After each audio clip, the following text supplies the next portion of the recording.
cards that are, you know, sleeved up and cut out.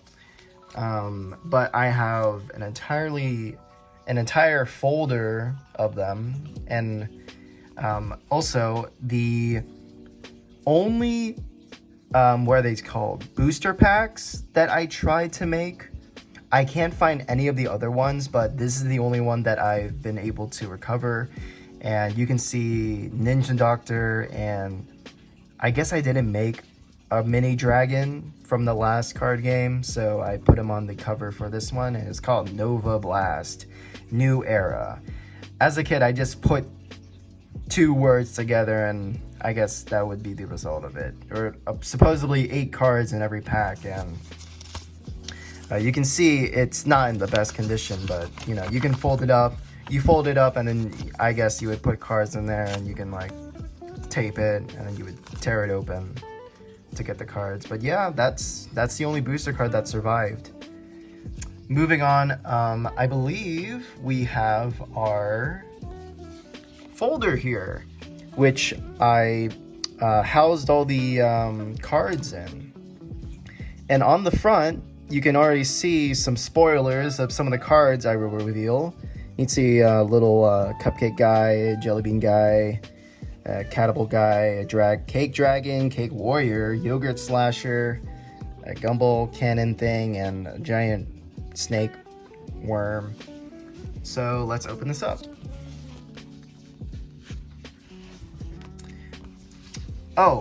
Let's go over the uncut cards. So this is basically what it would look like before they're actually cut into cards and put in the sleeves. They would just be on a sheet here before I cut them out. So I guess this is an unused Aqua Tribe element.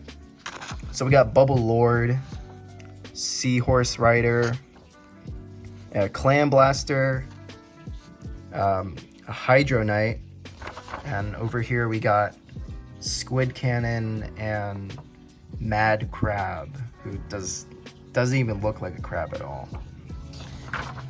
Next, we got, I guess I cut out some of them, but I just didn't cut them out fully. So we saw on the front Cupcake Warrior, who doesn't look half bad actually. Next we got Jelly Bean Shield Man, Peppermint Catapult, and Candy Cane Gunman. The next one, I'll show off this Cake Dragon, who I think is really cool. I think that's a really fun concept. Cake Smasher, that's also a pretty funny one. Let's see, Gumball Cannoneer, and Giant Gummy Serpent. Here we go. This is the game rules. So how to set up a match. So each opponent would have, I guess, 3 zones. There would be the left, center, and the right. Then each of them would have a core. And you can see right here, to attack directly, the center must be unoccupied by a monster.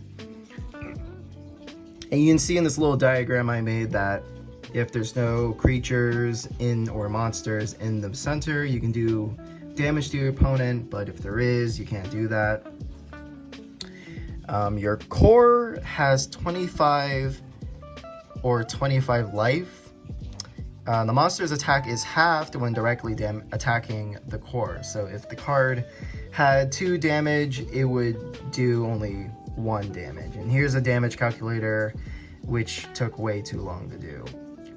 I guess if it had 1 damage, it did nothing. And, you know, so on, so on, so on. Behind it, we have the type of cards. There will be monster cards, which you saw, attack cards, item cards, and the only one I didn't do were event cards, which would be, I guess, be the same as field spells, or something, or impact cards from, there was a card game called Buddy Fight that had that. So maybe that's what I based that off of. And this is a mock-up of the playmat.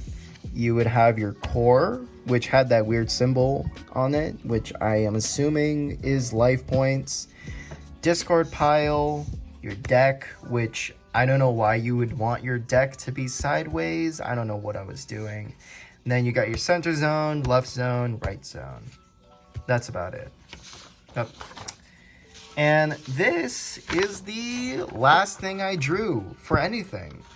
And I believe I was gonna make these into cards. We got Gear Bros, Engine, Gear Brother Motor, and then Gear Brother Excel, which was Engine and Motor, which he looks pretty cool, honestly. But yeah, that was it. That was the last, wait, is this another thing? Oh, whoa, these are just blank cards. Huh, weird. I never seen that one. Yeah, and I think this is just all just blank sheets of paper. And yeah, that is basically it. That was the last card game I ever made. And, you know, looking back during my childhood, you know, I'd say card games have brought me through very hard times throughout my life, and you know, I can't say that I can't give them any. I can give them the credit that they are due, and yeah. And I hope you guys out there, you know, even though some of you are busy out there, I know I'm busy too. I have time for this kind of stuff. I have time for card games, and slowly but surely I'm getting back into it. And you know, I hope you guys don't lose that motivation to also be into card games. Don't lose that passion. You know, it's not over yet to get into it. And honestly, it's always fun to get into it. Well, that was the final part for my homemade TCG, and I hope you guys had fun as much as I did looking through all my old memories. And hopefully I can share afterwards this video of my new TCG that's coming out, and I'll see you guys when it's out. Right now, that's the end. Bye-bye.